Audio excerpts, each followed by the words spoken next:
Hey guys, so this video is dealing with mass spectrometry, and I had a few people ask, well, in my video for mass spectrometry, I told you that you can find the percentages, the percent abundance from your average atomic mass equation, but I didn't quite show you how to do that. So I figured I'd make a short video to show you how to do that. So this is to find percent abundance from average atomic mass. It's basically working backwards. So let me take you to this next slide. Now, this is what we have when we're trying to figure out the average atomic mass. Now, remember, the average atomic mass is the mass that we actually see on the periodic table. And how we get that is we take the relative abundance. This is a percentage that you see from a graph. And what you're going to do is you're going to actually take that value that's a percentage and put it in decimal form.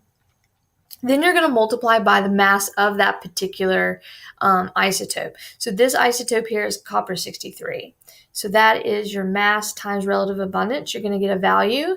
Then you're going to do the same thing for the other isotope. So you're going to take its percentage, which is 30.85. That's what you see right here. And then you're going to multiply by its mass, and then you add those two values together. And this mass that you see here, 63.55, that is what you see on the periodic table as the molar mass. And that's where we're getting these molar masses. You take the percent abundance times the mass of the particular isotope, and then add all those values together. So I already talked about this in the mass spec video that I made, but what I didn't tell you is exactly how you can find these percentages.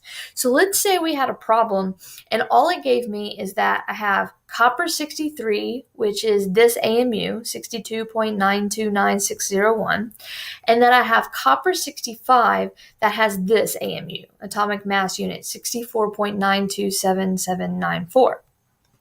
Now, instead of asking for the average atomic mass, let's say that it was asking for these particular percentages there. How would I figure that out? Well, what I should know is that the average atomic mass is the mass that I see on the periodic table. So let me slide over here to this whiteboard, and I'm going to help you figure out how to find those percentages.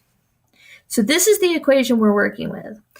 Average atomic mass, which is what you see on the periodic table, is equal to the percentage of one isotope, and you change that percentage to a decimal, times the mass plus the percentage of the other isotope times its mass. Now, I don't know these values of the percentage. That's what I'm trying to find. So these are the things that are my question mark. Now, all I have to do is treat this like an algebra problem.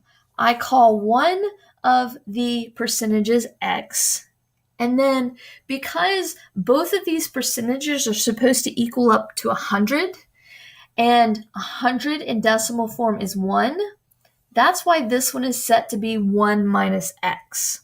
So this variable here is x, and this variable here is 1 minus x. And so what I'm going to do is I'm going to plug it into my formula, plug the molar mass that I see on the periodic table, the molar mass of the first isotope times x, that's where this is coming from, the percentage I'm trying to find, plus the molar mass of the other isotope, 1 minus x. So that's going to have to be distributed through. Because if I know what x is, I know that the other percentage is just 100 minus that. So, working through this math, we have to simplify, of course. Let me zoom in a little bit here. And so, we have to distribute this 64.93 into 1 and into minus x. So, this is what we're getting. This is just algebra base here. Once I take this and I combine like terms, I get negative 1.38. That's coming from this and this combining, equals minus 2x. That's from combining this and this x values. So 1.38 divided by 2, and these are both negative quantities. So you get x is equal to, let me move it up some. X is equal to 0.69. Now, that is our x value. So that is associated with the copper 63 because that's what we associated x with. So if we change that to a percentage, we just multiply by 100, so it's 69%. Now, since we know one percentage, All we have to do is take 100 minus the other percentage. So 100 minus 69 is equal to 31. And so that's associated with the other isotope, which is copper 65 in this case.